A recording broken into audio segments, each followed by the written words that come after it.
Proverbs chapter 4, verse 7. Mm-hmm. It says, wisdom is the principal thing. Therefore, get wisdom. And in all you're getting, get understanding. How do we practically apply this to our lives?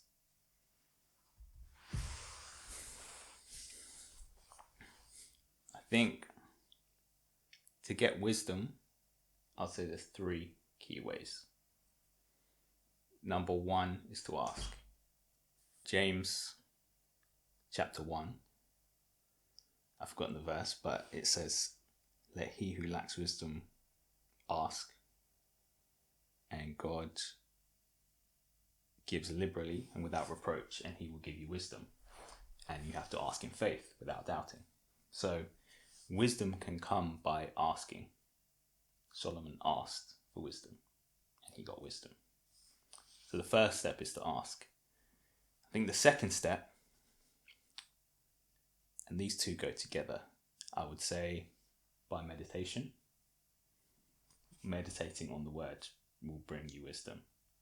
You know, there's verses that talk about the word being a lamp to our feet, or the entrance of his word, it brings light. Light is connected to wisdom, like you get wisdom from the word. However, it's when you meditate in it, that's when the wisdom comes out. There's wisdom in the word itself, but I think a lot of people don't spend the time to meditate in it, to really draw out everything that's in the word. It's by doing that you really get the wisdom. And the third one I would say is to pray in spirit. Like that one's, I mean, the wisdom comes from the spirit. When you're praying in the spirit, you're submitting your mind to the mind of Christ. You're submitting it to the spirit. And effectively what happens is your mind becomes a gateway to another mind. So it's like the wisdom of God is flowing into your mind. So yeah, praying in the spirit, I think, is a key. So asking, meditating, praying in the spirit, 3 keys to get wisdom. Nice. So what would you say to people who say things like, yes, read your Bible, get the principle of the word, the revelation of the word, but also add, I guess, other wisdom or knowledge from other sources, that we should be logical, and I'm doing air quotes, should be logical in how we balance the word and wisdom from other people. So what would you say to those people? I agree and disagree. So it depends exactly what they mean. Mm-hmm. Firstly, I disagree because I don't think we need to balance the word with logic. The wisdom of God supersedes logic. Like, faith is going to be illogical. Like, that's just, it's faith, it's not logic.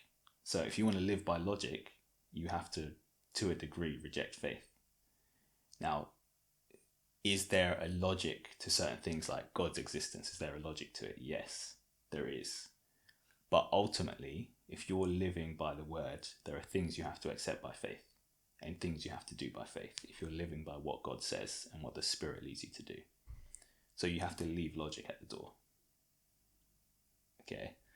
Now, where they might have a point, and this is actually something where some Christians miss it, I would say, is that there is a practical wisdom to certain things. For example, if I want to run a business, I can pray and get wisdom from God. Yes, he can show you what to do, but he could lead you to maybe do a course on running a business, or watch a video on running a business, or, you know, learn from someone who has run a business and knows practically how to do it. So there's practical wisdom. So in that sense, that can go alongside the wisdom directly from the word. But it should never replace it. It should never take priority over it, and it should never contradict it. So yeah, that's how I would answer that.